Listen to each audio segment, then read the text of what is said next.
What's up, guys? Well, look at that. 2 uploads within a decent amount of time. Not so much time elapsed between it. I'm not messing around on this project. I'd like to get this one rolling. I don't really want to give too much of a hard deadline when I expect this thing to be done, because you guys that have watched me long enough know that partway through a project when I might want to change something, do something different, make something function a different way. So that takes time. But anyways, enough of that. The goal today is to get the body off of the frame and get this thing ready to have a truck body set down on it. This body is ready to be removed, and I'm gonna have to do it in small little pieces because I'm by myself, and just it's easier for me to handle it that way and then put it in the metal pile over there.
It's a Targa Top Crown Vic. This thing is a beast. It's just cutting through like butter. Definitely an upgrade. I was sick of batteries. If you use Sawzalls on a battery, they just drain the battery so fast. So yeah, this is a upgrade for sure.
There's a lot of rust in those rockers, but luckily the frame is all good. Looks fine, just a little bit of surface rust. I'll clean that up. I'm gonna pour 15 the whole thing. But yeah, got it all off. No blood, nice. That's always a bonus when working with sharp metal like this. Yeah, nice little manageable pieces. Wow. Body camera. What is this right here? That's the drive shaft and the transmission. What is this right here? This is the firewall and windshield. What's going on over here? What's going on over here? What's going on? This was where the dashboard used to be. What was this? Yeah, rear view mirror. It looks like the body's come off. Yeah. Look, it says Ford. Ford? That says Ford. Yeah, that says Ford. Everything says Ford. Everything says Ford. Does Dad kind of like Fords? Yeah. Do you like Fords? Yeah. I love your new truck. Yeah. This is your new truck? Yeah, that used to look like that. We don't want to break this. Yeah, I'd prefer not to. Pray we should not break this. Okay. We should not break your truck. Sounds like a good idea to me. I pray with all the trucks. Yeah. Why there's a big pile over here? Because that used to be a car. Body and interior.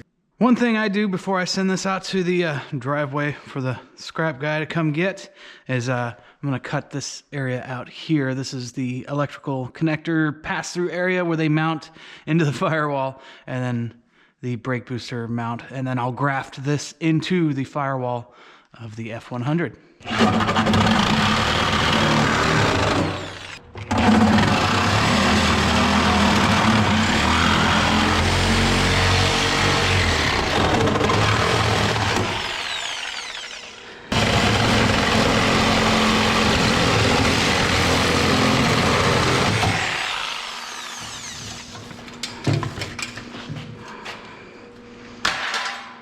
And there it is. A whole Crown Vic body in a driveway. Ready to be picked up. I can tell you, I'm definitely feeling it in my back, in my shoulders. All that vibration that just, yeah. You feel it, that's for sure. I'm gonna be feeling it for a few days, I believe. It's a relief, and it's nice to have the body off of the frame, and then to be able to start getting, get that scrap metal picked up and out of the way, and then really start focusing on, well, the next will be wiring, focusing on the wiring and get the thing to run as it sits now, and address any little issues I wanna take care of on the frame or any of the running gear, double check, like, you know, the power steering pump, things like that, things that would be easy to replace now. Go through it and look at it all. And I mean, it felt great when I was driving the car, but you know, just visual inspection and everything, make sure everything's copacetic before I start putting the body back on it, and can't access it as easy as I can right now. Guys, that's gonna do it for this one. As always, I appreciate it. If you enjoyed the video, please consider giving it a thumbs up. It really helps these videos out. It actually does, with the metrics and the way it all works. So I would appreciate it if you would do that if you enjoyed the video. If you didn't, that's okay too. As always, guys, thanks so much. I truly, truly appreciate the support, and I'll see you in the next one.